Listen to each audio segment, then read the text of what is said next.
This is Oft Off Topic, a show where two men with the attention spans of a squirrel try and fail to stay on topic with the day's subject. Where will their oral meanderings take us? Well, stick around and listen, because today's Oft Off Topic is... Vitas, or That Tongue Guy as he's sometimes known. He is apparently, I'm the last person in the world to know about him. You knew about him. Everybody I brought him up to knows about him, except for me. I just caught on to him just maybe about a week ago. It said, Okay. Hey, interesting dude. I'm going to learn about him. I will interject. Know about him? I won't go that far. Acknowledge he drew breath? Sure. I'll go there. That is still far further than I ever knew about him. I mean, I've seen he's popped up on random stuff, that I've seen, like on I think TikTok. I ran across him once, and I watched him for about 0.35 seconds. People doing reactions to him and stuff like that. Yeah, I mean, it didn't. I never was like, oh wow, this guy is just okay, sure. Yeah, that guy's weird. Yeah, he is an interesting dude. And the video everybody's talking about that they see him on is the song is known as The Seventh Element, and he's performing at a New Year's party in Russia, dressed like an alien and flicking his tongue like it's nobody's business. And I saw that guy and I was like, I'm going to learn more about him. Namely because as I was watching the video, the next thing up was like, the history of Vitas. I'm like, hey, look at that. Okay. I was like, instantly, like, I saw this man. I had to know more. Yes, I had to know more. Who is that glorious silver god? He kind of reminds he kind of reminded me of when I first thought it. Like, and then so you're talking about it. You ever see when Peter Dinklage was on SNL? Space Pants. Yes. Yes. You knew exactly I love that. Yep. Can you see these pants? They're out of this world. Yes, it is very Space Pantsy kind of feeling. Yeah. And also, everybody makes fun of him too, but if that same video was all the same, but you put David Bowie in that outfit, people would be screaming, it's art! He's a genius! It's David Bowie! Right. Yeah, it's all in who's performing it. Well, here's the thing. Is like, everyone was like, oh, let's make fun of him. Like, but dude, the guy's from middle of nowhere, I'm assuming middle of nowhere, Russia, and you're talking about him. I think it's a success. We're going to find out how big of a success he is too, because I was kind of surprised. Oh, I'm sure I'll be pretty surprised as well. Yep. Oh, we're both going to learn. It'll be a journey of discovery and joy. So today we're going to learn about Vitaly Grachev, or Vitas, as his stage name is known. So our story takes place back on February 19th, 1979 in Soviet Latvia, which I'm pretty sure is where Dr. Doom ruled back in the day back then. Yeah, it is. Is it? No, it's Latvia, but still, yes, it was Latvia, but close enough. But when I saw them, like, Dr. Doom. Yes. So there he is being ruled by Dr. Doom. We can only assume that maybe date. I still think Latvia is being ruled by Dr. Doom. Like, when I see it on the map, I'm like, oh, yeah. Well, there's Latveria is made up, and then there's Latvia, which isn't. Which, it's confusing. I think that's how it works. Yeah, I think you're right. Yeah, I would like to think that Vitas was actually like Dr. Doom's experiment that escaped from the lab and just kind of like slithered through the woods and found a child and assimilated them and forced parents unwillingly to raise it. Like some sort of parasite. This alien, yeah. I'm sure there's some movie about that too. Like, yeah, and the parents are just like, there's like some weird alien child, and the parents are just raising it normally. Everybody's like, what's wrong with your kid? There's nothing wrong with my child. He's beautiful. Mother, feed me. But that's not actually how he was born. He was born to his father Vladis and his mother Lydia. His mother was a costume designer, and his father was said to be a musician of sorts, but he was mainly an absentee father as he took off about the age of 3. Therefore, Vitas doesn't know a lot about him, and his mom doesn't talk a lot about him. Vitas' grandfather, however, you never want to be described. You never want to be described as people said he was. Like people, that's not really clear. Like, well, was he or wasn't he? And why don't you know? Like, that says something when people were like, "Oh yeah, it is said he was." It said he is a musician, but there's a lot of things we could say about him before that. His grandfather stepped up to fill the fatherly role, and he had musical talent in the form of performing the military choir and knowing some instruments as well. Family life was normal right up until the family decided to flee Dr. Doom's grip and moved from Latvia to the city of Odessa in the Ukraine. And that's where Vitas would start his plans for world domination. Whoa. He would start at the age of 6 when he attended music school and started working on his singing skills and became adept at playing the accordion, of all things. I'd like to think he saw Weird Al on tour and was like, that's the guy right there. Want to be that. I mean, is that true for most accordion players? I mean, I know I'm making a huge assumption, but I mean, I can't imagine anyone even touch an accordion without thinking Weird Al. Yeah, I would imagine Eastern Europe, Russia, a lot different because they got polka history over there. And mean, this is also during the Cold War, too, so I don't know if Weird Al was really over in Eastern Europe much. Well, I mean, obviously not physically over there, but, his music, the blessed music of the Weird Al. One. Yeah, Weird Al has graced over there. My God, in this video, he's singing about he's fat, and he's fat in a costume, too. High quality entertainment there. We love you, Weird Al. We love you. Weird Al's amazing. Yep. At the age of 9, he started taking jazz vocal lessons and started doing some comedic stage performances and some acting work. Around this time, he actually developed a pretty good Michael Jackson impression and could also do moonwalk and sing Michael Jackson songs. Hee hee, yo. That kind of stuff. See, I mean, if Michael Jackson made it over there, Weird Al definitely made it. This is very true. Yep. Now that you mention it, if Michael Jackson can make it, Weird Al can make it. Which, I mean, that's kind of the way it worked in life, because Michael Jackson's not around, Weird Al is.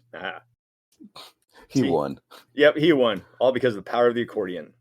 I was thinking more like Highlander. Somewhere several years ago, Weird Al was holding that sword over his head while lightning struck everything around him. Chops off Michael Jackson's head and a little fedora just goes rolling off scene. By the age of 14, he was writing and performing songs, and it was this time he dropped the name Vitali and decided to go with Vitas because it sounded better as a stage name. It flowed better. I agree with him on that. Yeah. So he's going around performing, doing stage work, music, Michael Jackson tributes, and doing photography. And those are the ways he was basically making money while living in abject poverty in the Ukraine. Because a lot of people are poor over there. He was no exception. Around this time, he also wrote one of his biggest songs ever, Opera No. 2, and he was performing that on stage when he was approached by a Russian music producer. Producer pulled him aside and was all, "Hey kid, you got loads of talent. Make your way to Moscow and I can get you into the entertainment career." Hand him business cards like, "Meet me out there." So what do you do when you're 14 and some weird dude just tells you to go move to the big city and shack up at his place and he'll get you a job in the music industry? Well, you actually do it. So Vitas did, ran off to Moscow with the dude. And surprisingly, did not get murdered and killed and raped out of the deal.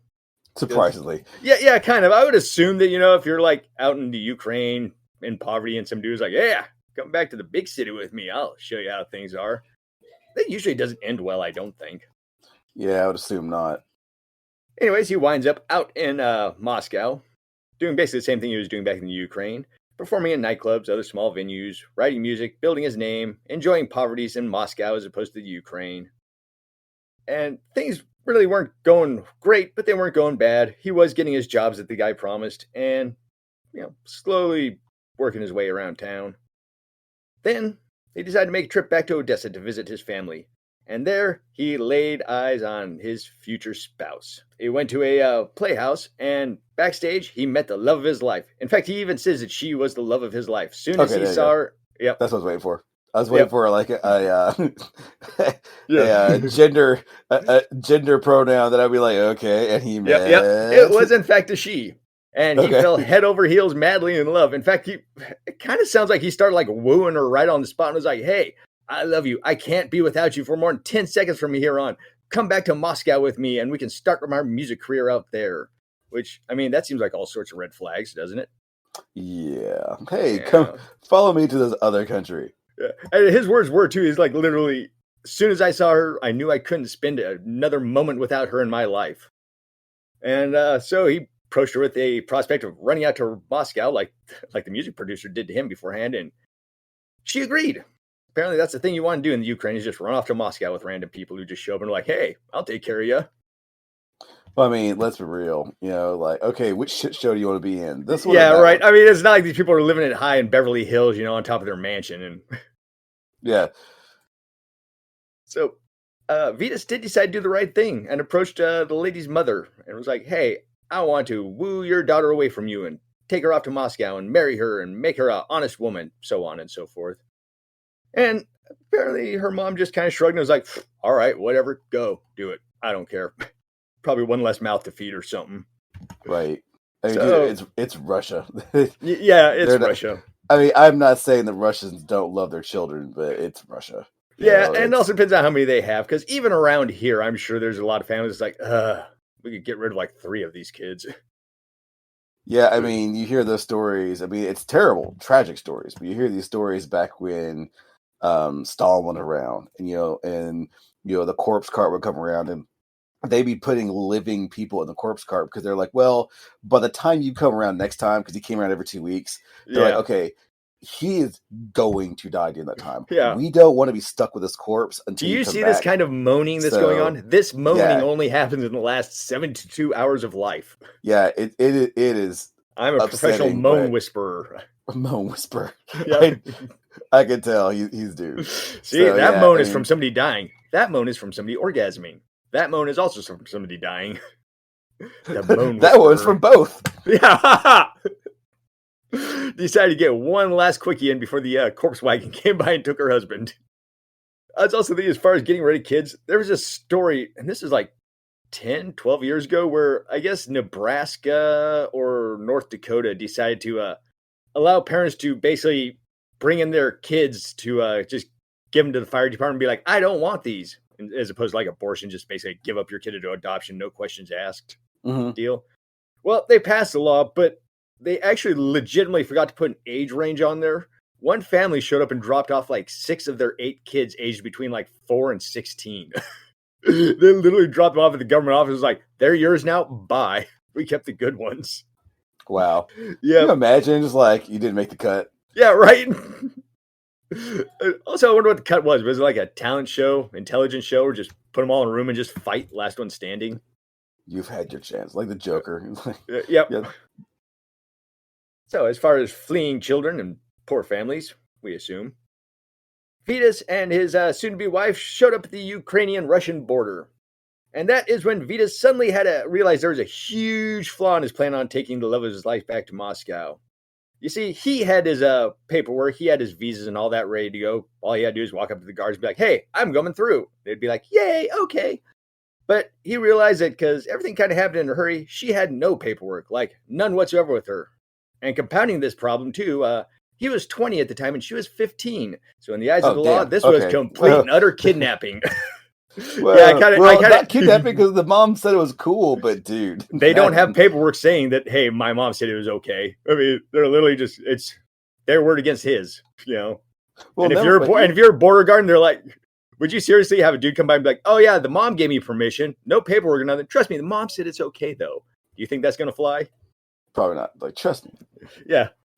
So, yeah, Vitas was rather stressed at that moment because, again, you know, the mom wasn't there to show him off. The mom was literally just, take my kid away. Bye.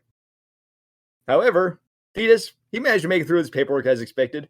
And I guess the guards were just really bad at their job because there was a huge family going through about the same time they did. And the guards just assumed the chick was with this giant family that was also going through at the same time. She just kind of got waved through with that huge family and everything sort of worked out. I can see that happening. I mean, going from, it's like at that time, which I'm assuming is USSR time, you know, it was like 1994. So this is just after USSR because that was 88 or something like that. Well, when did the USSR fall?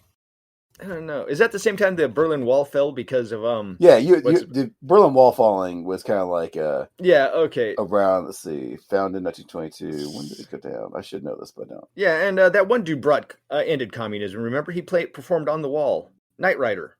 What's his name? Oh, okay, yeah. 1991 was when USSR went down. Okay, so this was when he was 20. So this is 99. So yeah.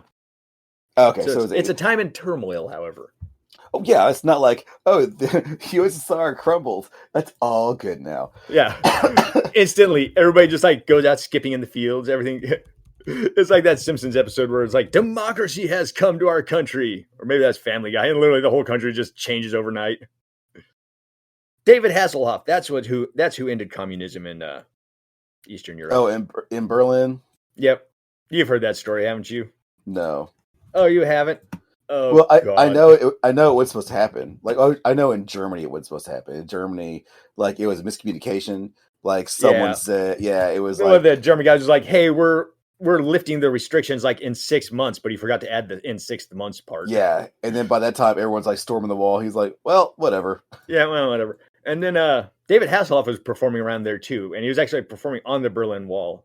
And if you listen to interviews about it, he will tell you that his music was the sole thing that brought together East and West Germany. that the power of his music brought the people together and caused that wall to crumble. Oh, it's one of the most whatever. delusional things you will ever hear in your life.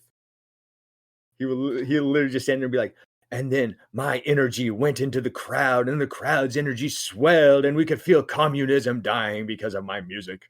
It's like, oh, God.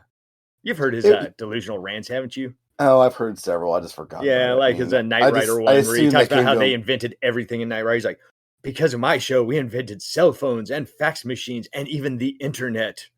He probably came up with that while he's eating a burger on the floor. He probably did. That, like, no, man. The world is outside. There is more going on outside. Yeah, that man's got some narcissism going on, because no matter what he's doing, he's always the greatest there ever was at it. I don't know. I'm not a big fan of his. No, I don't know if anybody is other than him. I think David Hasselhoff he definitely has some fans. I mean, yeah, but are they actually fans of his, or are they more just like, hey, let's watch this idiot do his thing? I mean, not all of Germany does that. That's true. Well, then was it David Hasselhoff was on Guardians of the Galaxy 2 because he thought he was his dad, and he was in SpongeBob movie, and the SpongeBob movie is really weird. Like he saves SpongeBob and Patrick, but they get on his back, and he's supposed to be swimming, but he's more like a motorboat. I don't know, it's weird. Yeah, but they're all more joke appearances than anything. Yeah, I mean, it's fine. Yeah, I haven't really seen it. It would be like, my God, dude, Hasselhoff's going to be in a new SpongeBob movie. That's why I'm going to go see this. It's more of a fun of, hey, Hasselhoff's in this. That's neat. I'm surprised he's not dead. Think he's sober now? Don't know. They finally make it back to Moscow, and Vitas' new woman, her prize for making it across the border is several more years of abject poverty before he makes his big break. That big break would come when he is filming a video for his song Opera No. 2. He shows off a very impressive vocal range with an amazing falsetto, and it's set to scenes of him being a fish man in a bathtub with a bunch of fish and buying fish from a fish martin, doing fishy things. It's a very odd video. He's a fish man with gills, however. Oh, yeah, it's Russian. Of course it was weird.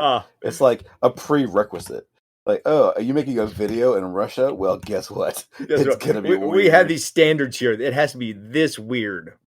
It has to be at least Japanese weird, but not quite French weird, okay? We got to hit that area right in between. Well, see, Japanese weird is fucking weird. But, like, it seems like Russia weird is weird and dark. Yeah. I mean, no one most likely died in the filming of a Japanese thing. It's like, the Russian thing is like, this man made this show and then died eating a poison turnip afterwards or during it. And they filmed it. It was fine. Yeah. So this video was very strange, and like I said, it involves him having fish gills in it, which oddly enough would start the rumor on why he has such a good falsetto, was the fact that he is really a fish man and he has fish gills, Nate. He actually has fish gills. Which, those stupid, like the Marilyn Manson rumors. It was one of those kind of things. Yeah. But, of course, Vitas was smart enough to kind of go along with that, too. Do the coy thing of, like, wearing, his collars up or wearing turtlenecks and not actually being like, no, I don't have gills, or I have it, but like, ooh, look at me. I've got a turtleneck on. Ooh, what's that? Playing with I like how we're not touching the Marilyn Manson rumors. He just dropped that and walked away. Yeah, right. Well, also he had no problem, toying around with the rumors he had gills, but when the rumor started that he was castrated to get that falsetto, he had no problem denying those rumors. Of course, yeah, that's when you step in. It's like the gills, okay, maybe, whatever. Yeah. Oh no, I still got my testicles. Yeah, no. Let's not. Oh no, yeah, you don't let that slide. You're like, nope. Yep. That song, Opera No. 2, number one song in Russia from 2001 and 2003, though. That's pretty impressive. That is pretty impressive. Yeah. 2001 comes around. Oh yeah, that song came out in 2001. 2001 was also when that performance you just watched too, where he wears his little silver suit and goes, that one. That was a show called The Little Blue Light, which was a Russian New Year program. That was like all those New Year programs is pre-recorded, so all these people are pretending it's New Year's when it's like October. The whole show is built off of lies. It still bums me out thinking about 2001 was 22 years ago. Oh, yeah, it was, wasn't it? Yeah. I mean, because hell, I still think the 90s was 10 years ago, like in my head. I mean, I know logically it's not. Yeah, 20 years ago, it feels like, 1994. Yeah, I'm not an idiot. I know it was like, longer than that. But just in my head, it's like 1990s, 10 years ago, 1999. Yeah, it's kind of weird for me when I see like cars that are like brand new when we were in high school, like Lexuses and stuff that was kind of expensive, $40,000, $50,000 cars. And Now they're all beat up and being driven by tweakers and druggies. Right. It's like, damn, that thing was a nice car back when I was in high school back in 97. Now it's just dragging a muffler behind it and falling apart. Right. Back in my day. Yeah, back in my day, that was a great car. Go back to your bedroom, Gramps. Arr. Yeah. Certain things that just make you feel odd and old. Yeah. It's a bummer. Yeah. So that performance of Blue Light was recorded then, but it actually didn't take off until 2015, but we'll get into that later. Kind of give him his career resurgence too. Shortly after that video, and okay, you're going to have to bear with me on this because this is kind of a weird side note. So, shortly after that video in 2002, let's see, the World League made him an honorary board member of their Mind Free of Drugs anti-drug program. That's called a Mind Free of Drugs. It's an anti-drug program that he was made an honorary board member of. In order to do this, part of this process, he underwent a purification ceremony at the foot of the sacred mountain Tashtar Ata, where he was presented with a peace stone that was 350 million years old and, according to legend, had absorbed all the goodness in the world and the history of mankind. And he smoked that shit and was awesome. God, I hope that's how that went. That's probably the first thing that popped into his mind. Like, we're gonna clean you up for like the whole no drugs program. Now here, smoke this. They just hand him that giant rock, and he's just trying to cram it into free basic Piper alphabet. They're like, no. So other notable board members that he joined: the Dalai Lama, Kofi Annan, Arnold Schwarzenegger, and Tina Turner. You hear about the Dalai Lama? What he did? Like the reason why he's like everyone's kind of giving the side eye now. Which one? The tongue sucking thing? Yes. Like, dude. Yeah. I mean, yeah. That's weird. I mean, to be fair, okay, look, I'm not Buddhist. I have no interest. Not interest as in like no interest in Dalai Lama's tongue. Well, no, I'm talking no interest. And when I say interest, I'm not talking about like interested. I'm talking like no investment. I should use that. I have no investment in the Dalai Lama being a good or bad person. It's just chalk him up right next to Gandhi sleeping with little girls and giving him enemas. Weird. And then also Mother Teresa being a total horrible person. Yeah, people die in pain and then just mocking them basically. It's a bummer. And I guess if you'll go even further, like Bill Cosby is like, oh yeah, Bill Cosby. He was this hilarious guy, very clean comedy. By the way, he's a rapist. Like, well, crap. We can't have heroes.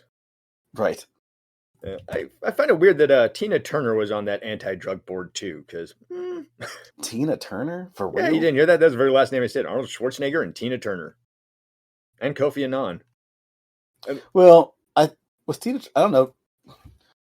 I realized when I first Tina Turner, I know who Tina Turner is, by the way, but when I heard first heard Tina Turner, for some reason my brain brought up Whitney Houston, and they are not the same person. No, although I have done the exact same thing, and in my mind, I'm with you.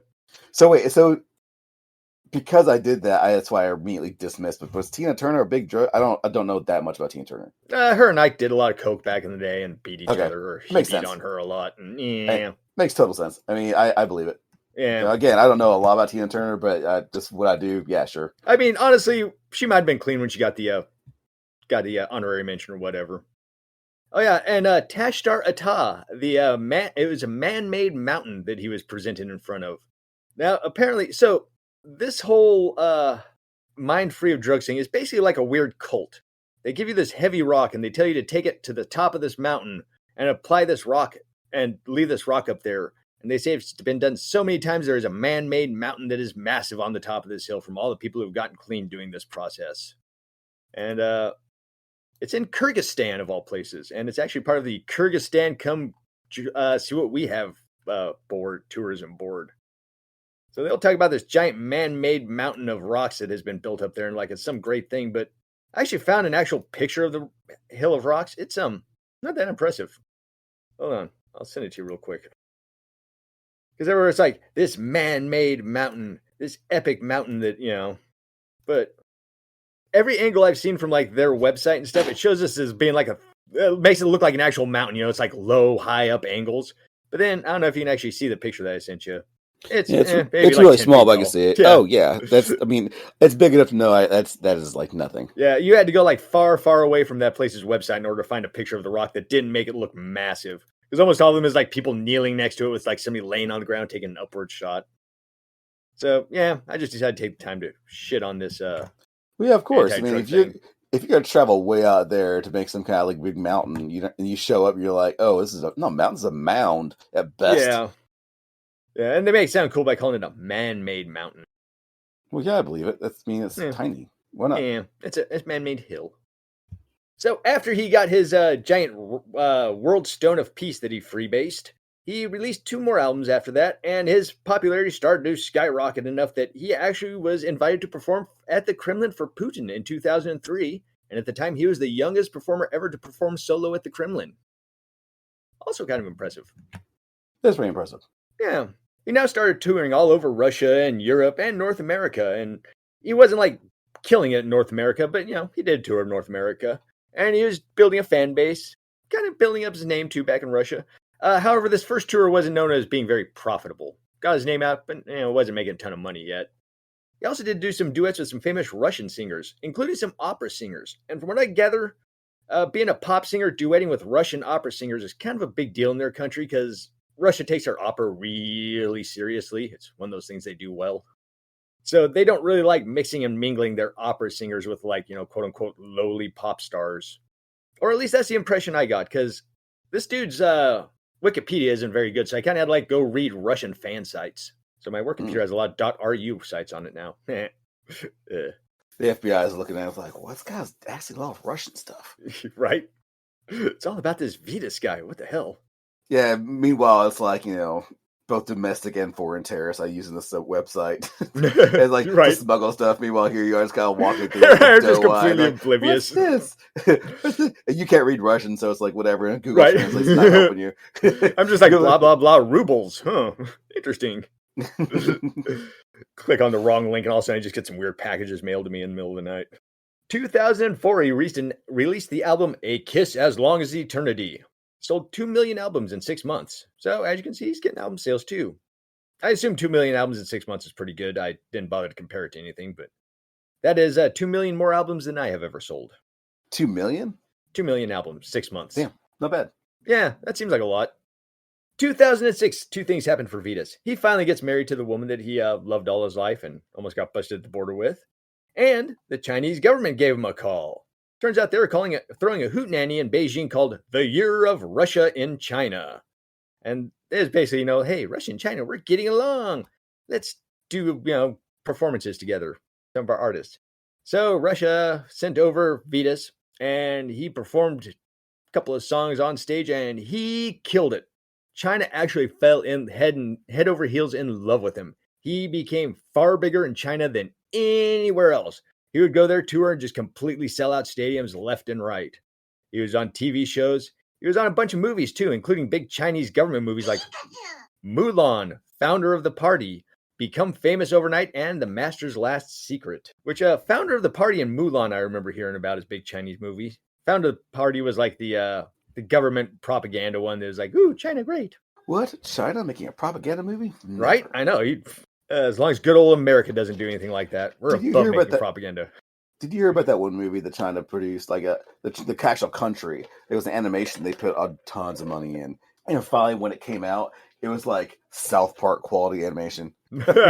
They were so pissed. Like, we gave you guys literally like millions of dollars, and this is what you bring us? I mean, and whoever's in charge of that project just like loaded up his car and just took off in the middle of the night. Oh yeah. I mean, because this is China. I mean, now I've actually seen recent Chinese anime, so they do pretty good. But like at the time, I don't know if China was doing that, but like Japan was, and they were right there. So I mean, it's not like they didn't have access to, talent. Now, I am aware China and Japan aren't exactly buddies, but they I know there are some kind of working relationships up there. I mean, they're not actively at war. Again, I acknowledge there's feelings there. Yeah, there's a lot of feelings between those two nations. There's a little animosity between the two countries, but I mean, let's be fair. It's probably like that. Japan and Korea aren't exactly best friends either. I mean, now South Korea might be, maybe, but definitely not the North one.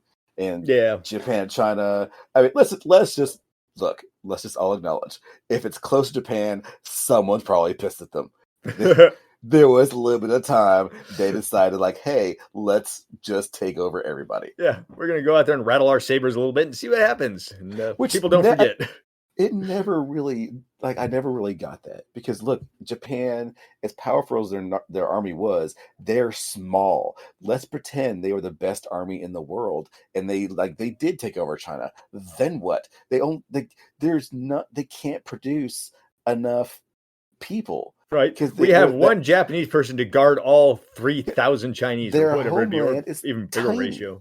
Yeah, it just wouldn't work. And there was that one show that came out a while ago. It was oh man, I've only seen like the first several episodes. Was it Man in the High Tower? Do you know what I'm talking about? High Tower, the big tall dude from Police Academy?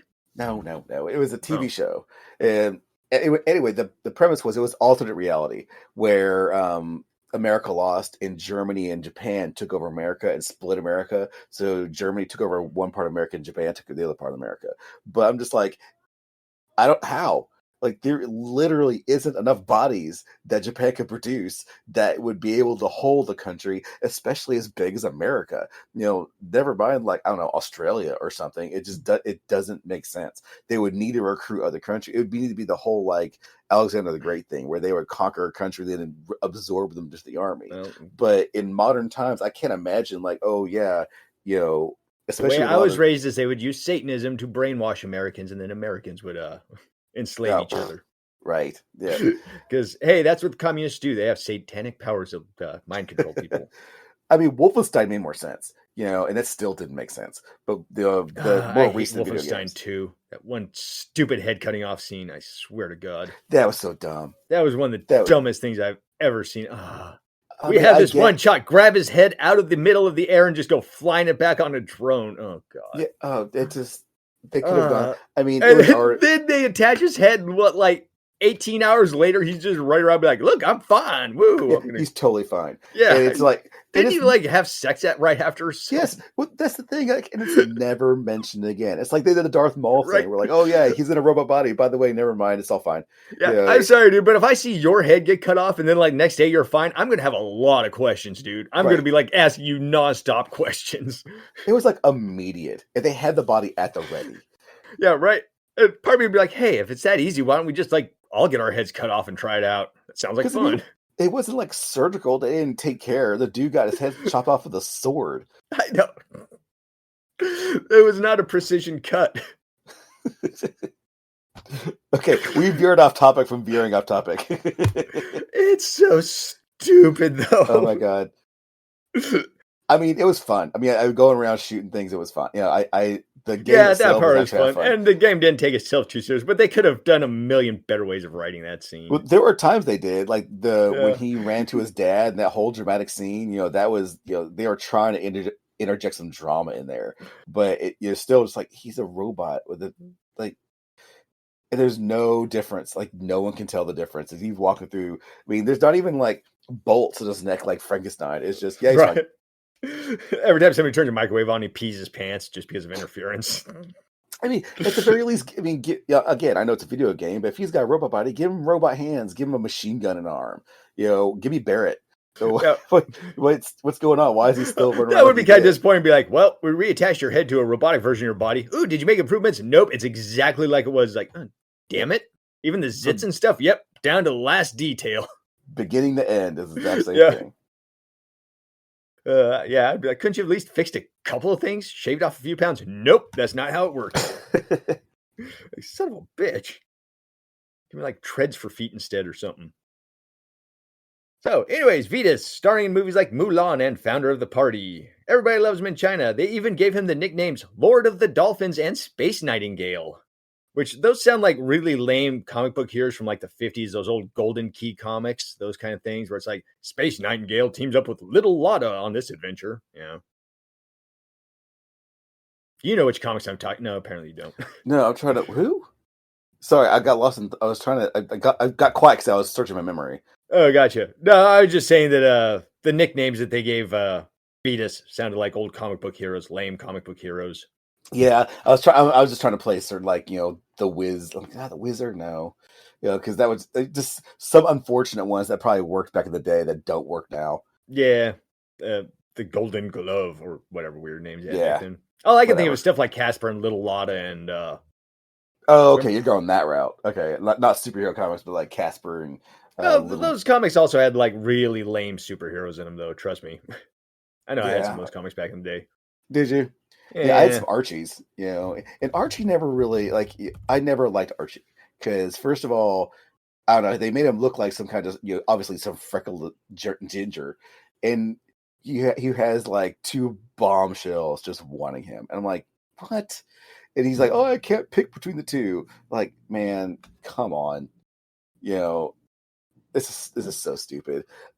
But on that note, the first time I felt like tinglies, like I fell in love when I was a kid. There was an Archie live action TV show, like when they were adults, and whoever they hired, I can't find it. I tried to find online, and I don't know, for some reason, like the pictures, I probably the actual show, but like my memories changed her. But whoever played Betty, dude, I fell in love. I was like, oh my god, Aruga! Your eyes like went whoopie whoopie out in front of you, and your heart's like fa-fumpa, fa-fumpa, fa-fumpa. I was all about it. I mean, I don't even remember the show. I just remember like staring at her, and that's what I knew. That's also when I finally I acknowledged to myself what kind of a guy I was, and I'm like, okay, I know what I like on a woman.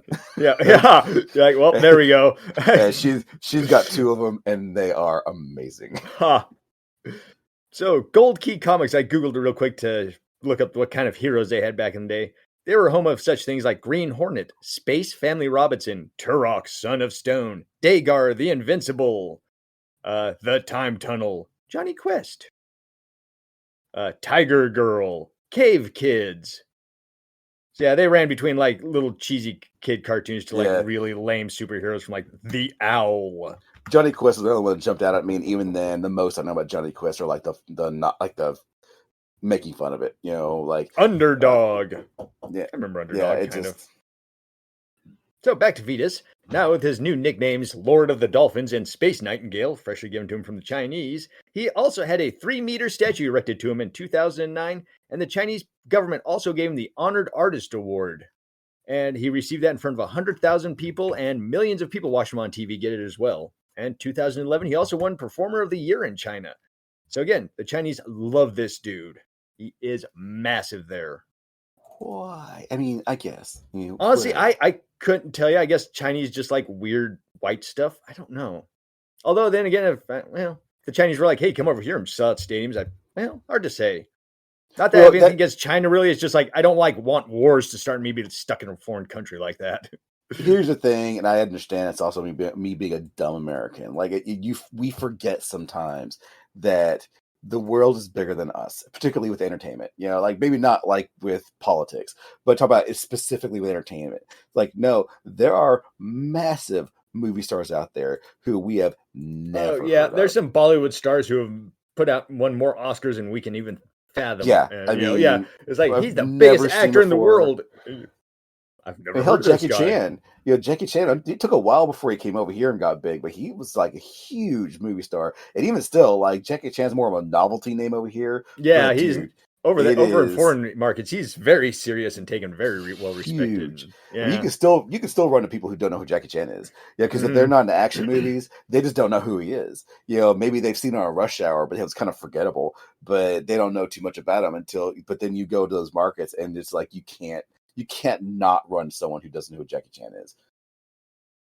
I saw a really kind of like, sweet emotional thing with Jackie Chan. He was doing some award. I think it's probably in China, most likely in China. And like he was standing there with all his stunt people behind him, and like up on the video, like his original stunt people were like doing a tribute to him. And while he was watching that, they all came up behind him. It was like he's all bursting into tears. He's like all emotional. I was like, oh, that's so awesome. Yeah, and then all the stuntmen were like, you owe us money, dude. This is a summons for court. We've been trying to track you down. This is your summons, Jackie.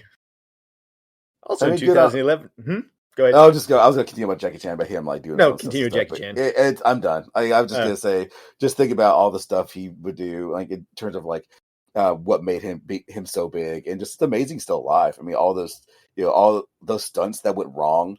And then he'd like continue to do the entire movie with a broken leg.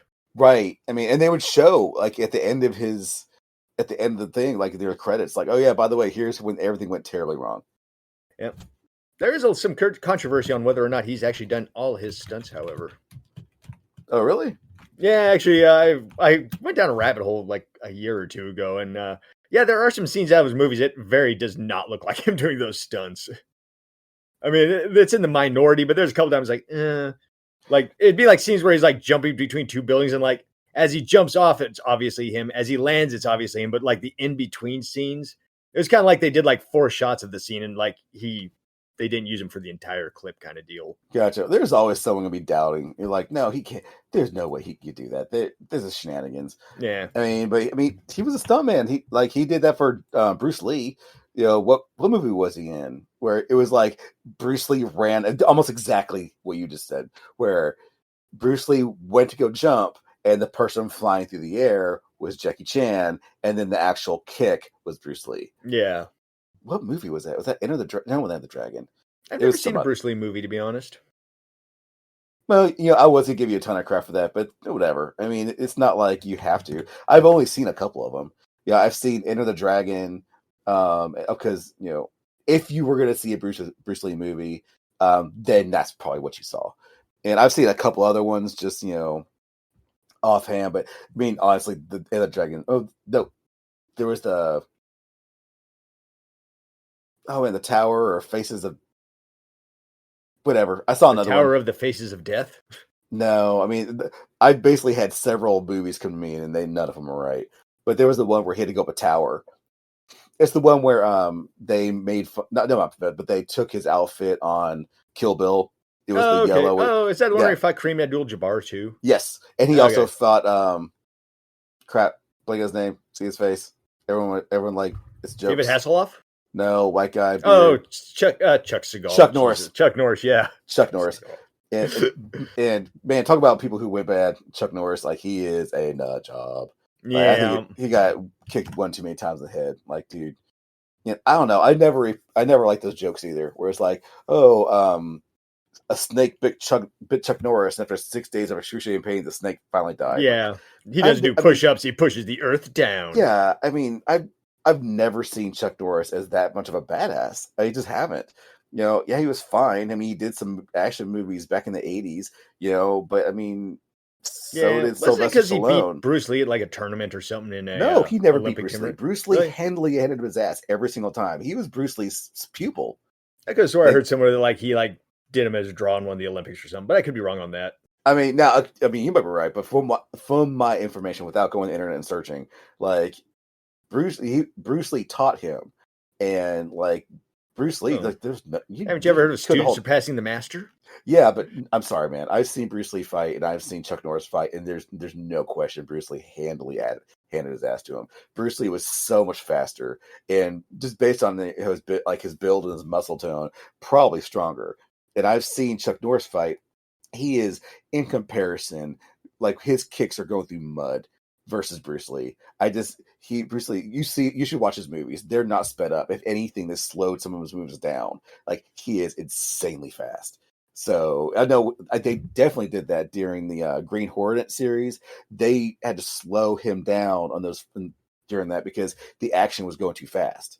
And so, yeah, I mean, Bruce Lee was amazing. And I'm sorry, Chuck Norris isn't. He's fine. He's great. He had his heyday, and now he's an old man who's like a conspiracy nut. It's because you hate gingers, isn't it? Is Chuck Norris a ginger? Isn't he red-haired? Maybe he's not ginger. Maybe he's just like... I think it was blonde-ish. Like a sewer blonde or sandy blonde or whatever you want to call it. Sewer blonde. The Lost Missing Teenage Mutant Ninja Turtle villain. I'm sewer blonde. I'm like the sewer surfer Shaw. Behold my powers of being sewer blonde. I can just turn myself bleach blonde whenever I want. Well, on tour, speaking of like martial artists, word is while he was on tour out in Nepal, he actually became an honorary Tibetan monk because of his interest in Eastern philosophy. And it should also be noted, apparently Steven Seagal also is an honorary Tibetan monk. So I think it's kind of a BS title. Yeah, I mean, is it one of those things where like you're walking out of the gift shop and you spent $100,000? You're an honorary monk. More or less, yeah. You just gotta know the right monk and be like, hey man, I'm gonna donate to your cause. You want your own international airport outside of your temple? Or it's one of those things where like you just walk up to a random dude, like, "Hey, can I be an honorary monk?" It's like, "Do you like what we have to say?" Like, Yeah, yes, right. then you can. And, Exactly. and here's a mini sand rake thing where and then Ha. And here's your bonsai tree. Take yeah, good care of it. right. What are And those here's your called? There's actually a name for those things. This Zen like a little garden. Zen garden. Thank you. I was Yeah. gonna drive me crazy. Especially since you probably have one in your house somewhere. We don't, but we have. Jenny has one at our office. So Gotcha. yes, do we own one? Yes. Is it in our house? No. We had to set it free. It was just cruel to keep it inside. Well, she has it on her desk because well, not people listening don't know, but she's a therapist, a mental health therapist. So yeah, sometimes she'll have that out there for people to So kind people of can like. garden some Zen. Yeah, I mean it is a relaxing thing to do. I've never really found it relaxing though, because I always want to try to get the lines just so, and I never can. Because if you even like deviate a little bit, or even if you go over one of the lines are never perfect. There's always some Oh. little like. Is that what is there an actual goal for the thing? Nope. The goal Oh, is okay. to totally chill out. That's me. I'm making. Okay, I was about to say because I sure wouldn't try doing that. No, I'd just be like nope. la la la la la la. No, whatever you were doing it right. I just, except for in your mind, because I could picture me in like my doing mind, all yeah. sorts of stuff, and you just staring at me like, "You son of a bitch! Like I'm going trying to to hurt you." make perfect patterns. I'm trying to make perfect patterns in there, and I can never get it quite right. But again, that's just me. Like again, whatever you did in there. Okay, if you took a dump, You in will there, still that was judge me wrong. for what I do in But that Zen garden, though. so as long as you were using the tools there and not like adding things to like poop, then you're Ha! My Zen fecal garden. fine. And finally, in 2011, Vitas also got the Best Foreign Artist from MTV Asia because of his multilingual work. He's released songs in Russian, Chinese, Romanian, Russian, Chinese, yeah, Romanian, Polish, and English. So quite multilingual. Well, time out though. Does he speak those languages? That's the thing. I mean, because you could either speak those languages or know how to phonetically say stuff. For instance, one of my favorite actors, and like I get mad respect for him, as Ron Perlman. He made a whole movie in French. What was it? The City of Lost Children.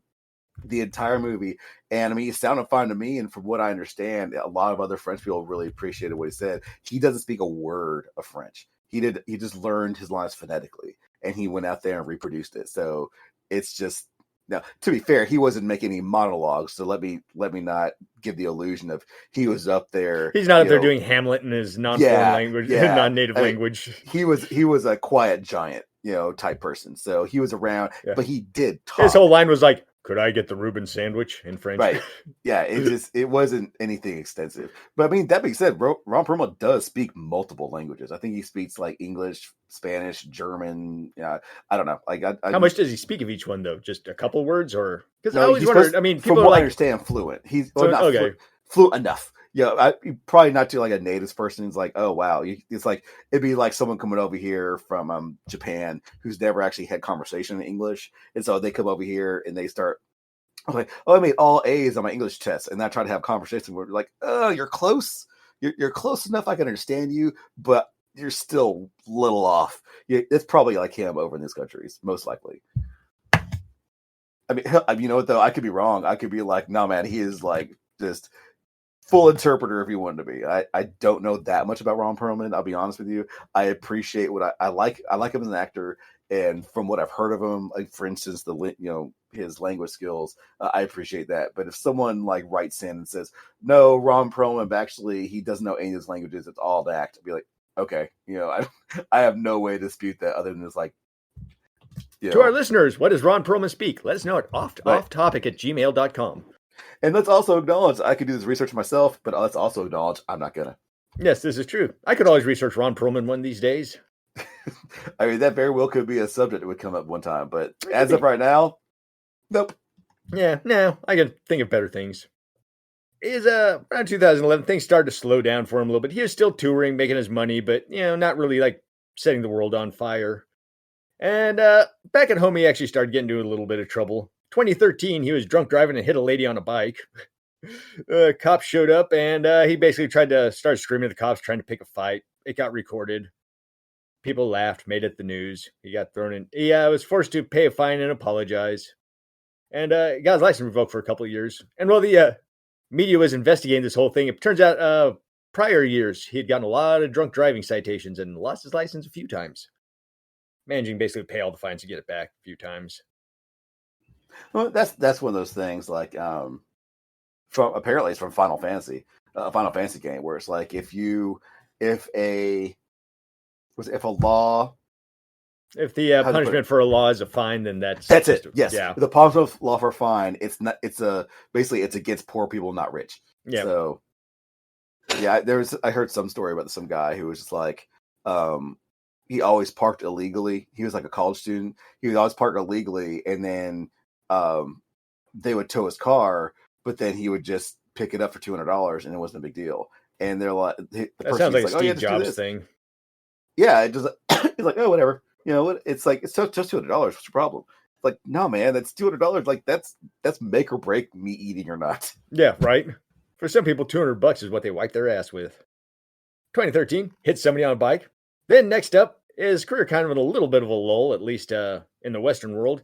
2015 is when that video we watched earlier pops up, shows up on Reddit. And that leads to a second resurgence of Vitas in America. And that video has gotten hundreds of millions of views. Second resurgence in America? Well, I guess it was his first resurgence. I guess I should say his second tour in Europe or in America. I was like, time out. Like, did I miss the first time he was big in America? Nah, I meant to say tour. Okay. Where the hell was I now? Sorry. Yeah. Oh, I guess I wrote as resurgence of Vitas in parts of the world. All right. Yeah, not much was happening until 2015 when the world would be reintroduced to Vitas via that one video on Reddit, the Seventh Element video. Millions and millions of views. And brought back into the spotlight a little bit worldwide. Made people wonder what the deal with him is. And not much happened after that until 2018 when he had another lapse in judgment. He was in a very, very ritzy part of Russia. It was like the Beverly Hills of Russia where he lives. And he decided for whatever reason it'd be a good idea just to stand in his backyard and start shooting a starter pistol over and over and over again all day long. Cops showed up and told him to open the door and come out and talk to him. He said no. Cops came in and got him. Well, yeah, that's like they will. I mean, like, yes, like they will. Okay, sure. Sorry for interrupting. Yeah, I know, right? Knocking at the cops. Come on out. No. We're coming in. No. All right, fine. Just have a good day, sir. I mean, that probably happens some places sometimes. But well, if they're rich enough. So, last we heard about Vitas shooting a starter pistol. Not much has happened since then. No music released. He kind of disappeared out during COVID and has just sort of become a recluse. What about his wife? Is she still around? Or? Yep, she's still around. They actually have 2 kids. That's pretty much it. Oh, there you go. Yeah. Most of his info was that front-loaded stuff. After that, it was kind of like, well, he did his thing, and then from like 2000 and on, he's just sort of been kind of on cruise control. I mean, as long as he didn't blow all his money, fair enough, man. Nope. I mean, as far as I can tell, he still has good money. He's still got his family, wife, kids, honestly, and his fame. Man, so, if you get really, really famous, and then then you lose that, but you still have all your money, then you won.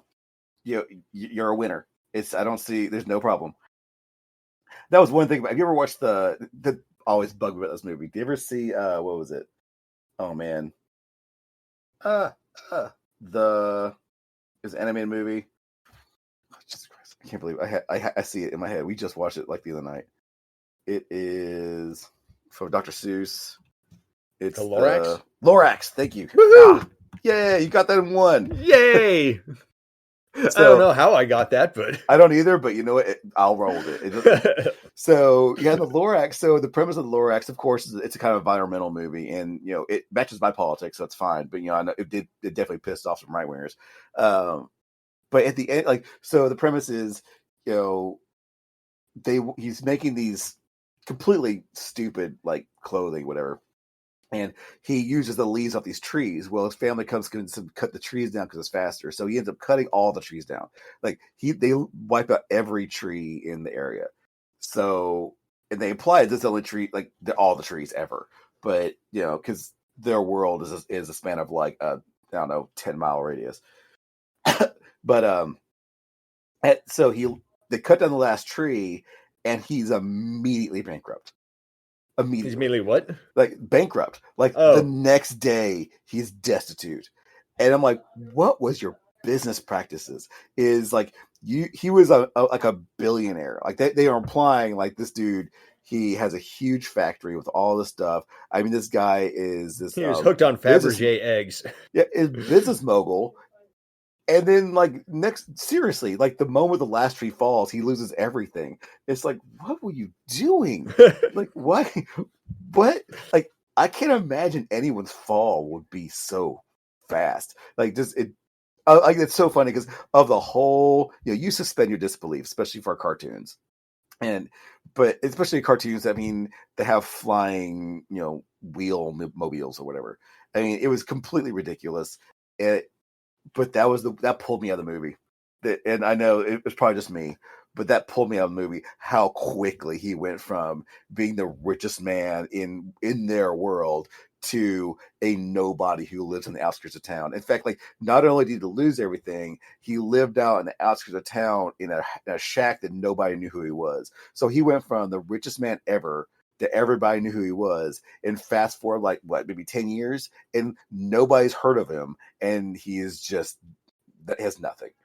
So I mean, everyone like if Bill Gates lost everything, if Bill Gates lost everything right now, let's see, just suddenly just everything dropped out, and he's like he went from $billions to -$1 billion, and he went off to live in a cabin somewhere. We would all still know who he was. Yeah, that would be a story to tell. Oh yeah, Bill Gates, he lost everything. But in this movie, it's like he lost everything and just vanished from everyone's consciousness as well. It's just pulled me out of the movie. And then once that happened, you flipped the table over and screamed, "I am not staying in this room to watch this movie. This movie makes a joke of economics and finances." No, I just made my voice known, and my kids laughed. And the kids are like, "Sit down, Dad. We don't care." "You will care when you're my age." Oh, my middle child, Ivy, she has definitely picked that up for me. Like, if it's a movie I have seen before, I do tend to like mock, and like I'll make comments and stuff like that. And she'll do the same thing. Yeah, she really does. To the annoyance of my wife. Yeah, she's actually said several times, she's like, "Please stop! You're ruining the movie." I'm like, "Okay, I'm sorry." You're like, "I can't. I wish I could, but I can't." And you just start crying. "I can't. Please fix me." But the logic doesn't work, Jenny. It burns my mind. The lack of logic burns my mind. Just like they're just wailing on TV. The pain from it all. Well, I mean, I'm fine. Like, as long as the movie. I don't need a movie to follow all the rules exactly, because I mean it's a movie. So yeah, you only enjoy it by suspending your disbelief. I understand all that. Just when you get to the point though where it just defies any logic at all, that's where that's where I get stuck. The end. This is where the ending jingle goes. This is where the ending jingle goes. I don't know if we need one. I don't know if we'll get one. But if we do, then here is where it goes.